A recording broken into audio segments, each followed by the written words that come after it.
News 24 Maharashtra, वेध महाराष्ट्राचा.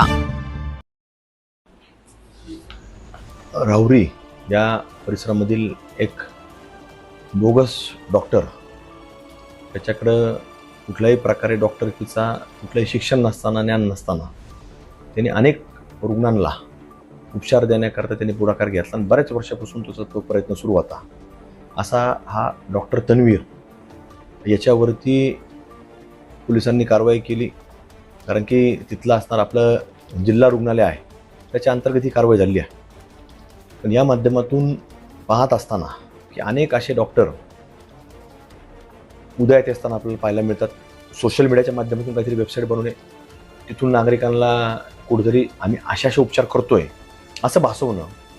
पण नागरिकांना देखील आम्ही आव्हान करतो की आपण या लोकांच्या फक्त सोशल मीडियाच्या प्रोफाईल न तपासता त्यांच्या डिग्र्याची देखील माहिती घेतली पाहिजे. अशा डिग्र्या अधिकृत आहेत का नाही, काय औषध उपचार करतात, हे देखील आपण तपासणी केली पाहिजे, माहिती घेतली पाहिजे. कुठल्याही प्रकारे डिग्री नसताना याला औषध उपचार करण्याची कुठल्याही प्रकारे त्याला परवानगी नसते.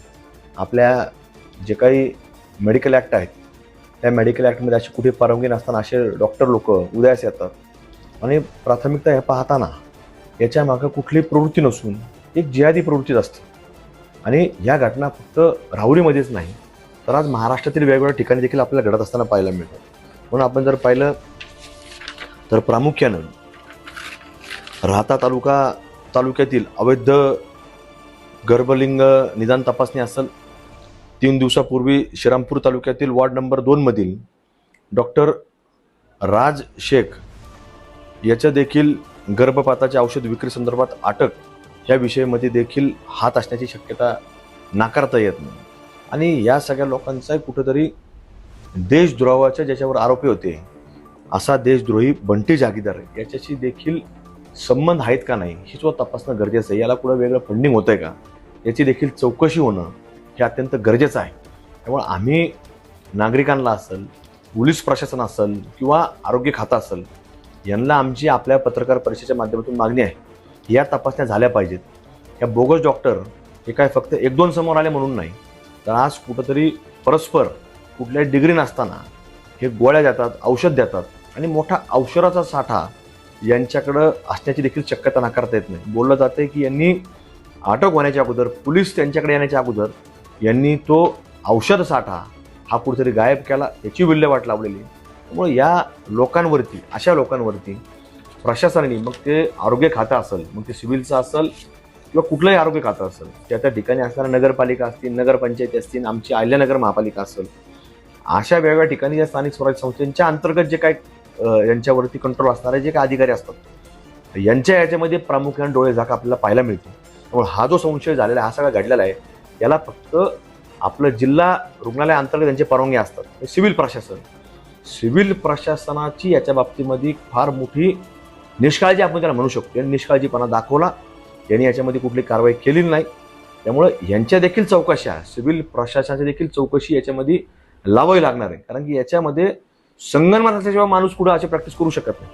जसं उद्या समजा अहिल्यानगर महानगरपालिकेच्या अंतर्गत डिग्री नसताना एखादा जर तपासण्या करत असेल, हॉस्पिटल चालवत असेल, तर याला प्रामुख्याने तो विभाग जबाबदार असतो. तसं या ग्रामीण भागामध्ये आज राहत्यामधला प्रकार असेल, श्रीरामपूरमधला प्रकार असेल, राहुरीमधला प्रकार असेल, याला कुठतरी सिव्हिलचं जो काही इथं असणारा मुख्य इथं सिव्हिल सर्जन असतील, ही याला जबाबदार आहेत. कारण यांचा कंट्रोल खाली राहिलेला नाही.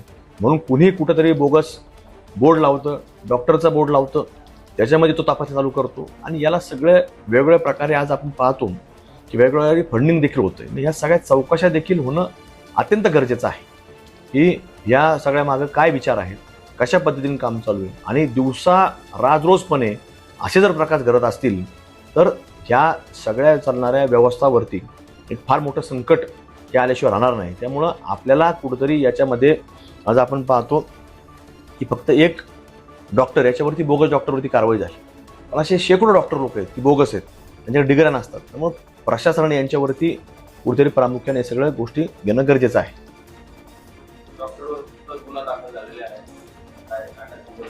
नाही, डॉक्टर आता त्याच्यामध्ये राहुरीच्या परिसरामध्ये गुन्हा दाखल झालेला आहे. त्याला पोलिसांनी ताब्यात घेतलं, पण त्याचं काय झालं पुढे अजून त्याची आम्हाला काही बारकाईने माहिती नाही.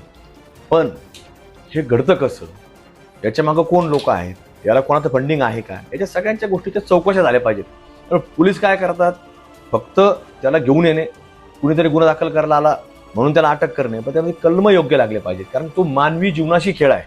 कारण जसं आता एखादी कंपनी असेल ती कुठंतरी ह्युमन ट्रायल सुद्धा घेत असतात. मग हे लोक ह्युमन ट्रायल घेत होते का, हा सुद्धा फार मोठा संशय, याची सुद्धा तपासणी झाली पाहिजे. त्यामुळं या लोकांनी आपल्या इतर समाजाच्या लोकांची कुठेतरी हा जीवाशी खेळ मांडलेला आहे. त्यामुळे ह्या सगळ्या गोष्टी समोर येणं अत्यंत गरजेचं आहे.